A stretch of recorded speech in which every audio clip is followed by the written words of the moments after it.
Assalamualaikum warahmatullahi wabarakatuh. Di sini saya akan membahas sedikit mengenai interpersonal skill. Apa itu interpersonal skill? Interpersonal skill adalah kecakapan dalam berinteraksi dengan orang dan atau pihak lain. Bisa juga disebut sebagai kemampuan seseorang secara efektif untuk berinteraksi dengan orang lain maupun dengan rekan kerja. Oleh sebab itu, dibutuhkan kemampuan berkomunikasi yang baik secara verbal maupun nonverbal, sehingga terjadi interaksi yang luas, nyaman, cerdas, serta berakhlak.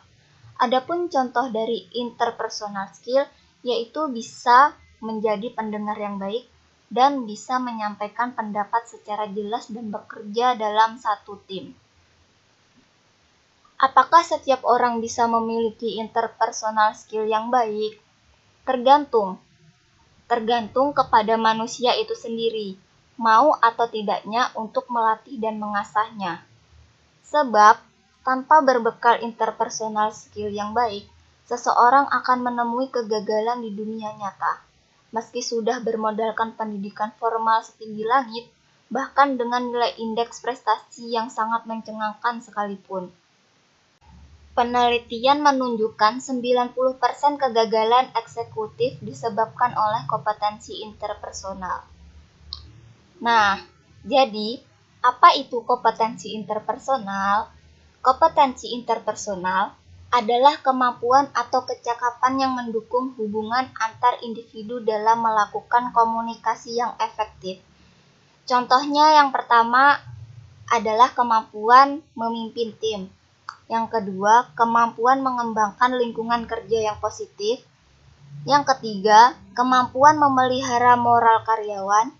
Dan yang keempat, kemampuan menginspirasi timbulnya rasa percaya diri dari stafnya.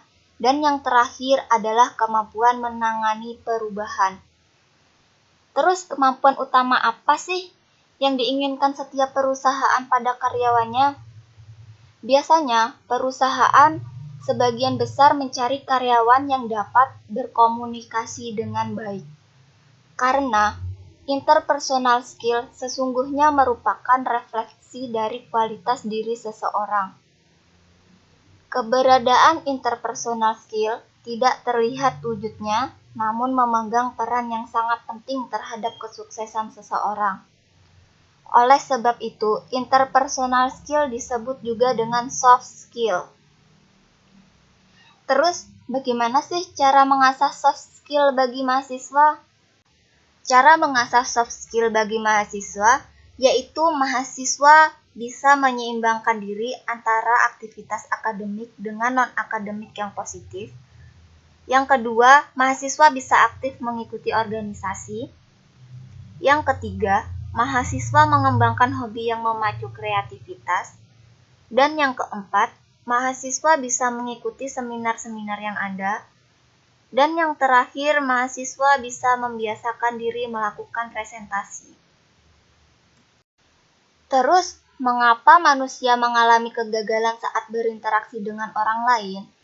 Itu karena mereka tidak mampu berperilaku sesuai harapan orang lain, dan mereka tidak mampu menjadi dirinya sendiri, serta mereka tidak mampu menjadikan dirinya sebagai makhluk sosial sebagaimana tuntutan dan tuntunan Tuhan Yang Maha Esa.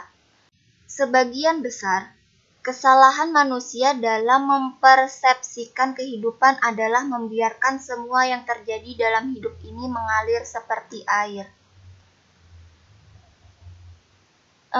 Karakter apa sih yang menunjang keberhasilan? Ada 4 karakter penunjang keberhasilan, yaitu yang pertama, bisa berkomunikasi yang baik lisan maupun tulisan. Yang kedua, integritas atau dapat dipercaya. Yang ketiga, manajerial atau perencanaan, penerapan, kontrol serta penyelesaian tugas secara tuntas. Dan yang terakhir, kepemimpinan atau kemampuan untuk menentukan visi perusahaan dan motivasi. Dan apa saja sih karakter yang menghambat keberhasilan? Ada 3 karakter yang menghambat keberhasilan, yaitu yang pertama adalah keegoisan, yang kedua tidak jujur, dan yang terakhir tidak mampu bekerja sama dengan orang lain. Ya, itu tadi sedikit penjelasan tentang interpersonal skill dari saya. Salah kurangnya mohon dimaklumi. Wassalamualaikum warahmatullahi wabarakatuh.